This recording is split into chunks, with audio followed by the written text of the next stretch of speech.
Hey, this is Josh with Frontend Tribe, and I'm here today with your Frontend 5, where I break down a front-end concept in 5 minutes or less. Today I'm looking at CSS box sizing. Specifically, how does it work by default? How can we make it work better? And how can we understand an often misunderstood rule? And I have one simple way that I'll give you at the end of this video to apply the right modern box sizing rule to every part of your CSS. So let's go ahead and dive into the example I have in front of me.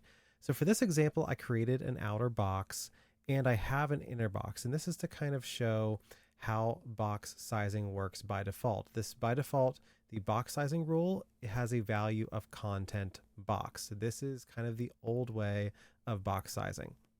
So for my outer box, I have my red border. For my inner box, I have my blue border. And the outer one is set to a width of 300 pixels with a height of 100 pixels just to give it some height.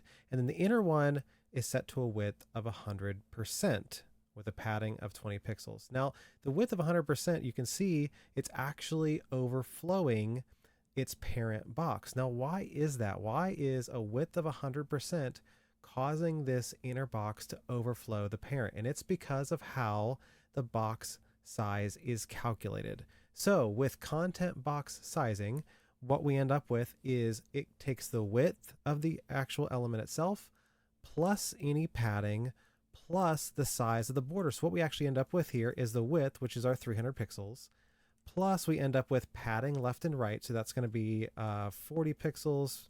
And then we have our border left and right. That's going to be 20 pixels. So what we actually end up with as a width is 360 pixels instead of what we probably intended, which is our 300 pixels. Now, how we solve that is we actually apply box sizing border box. That makes the width not account for the border size or the padding size. Instead of pushing the element out and making it bigger, it actually pushes the content in. So if I take my inner box and I say box sizing border box, you can see that now the width is not accounting for the border or the padding, and now we're getting a straight 300 pixels. So that's a very helpful rule, and for all kind of modern CSS resets and in all those, they almost always include a box sizing border box rule for this very reason, because that's how we kind of expect our CSS to function. Is when I say width 100%, I mean 100% of the parent, regardless of what my padding and border values are set to.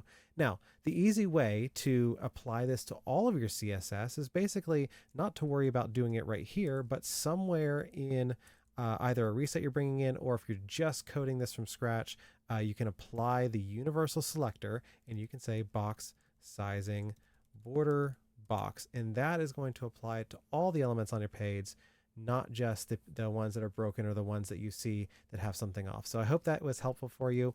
If you are learning HTML, CSS, JavaScript, React, and beyond, please join me in my video series. You can subscribe to these videos, and I'll be delivering a video like this every single day where I break down a front-end concept in 5 minutes or less. Hope to see you in the next video.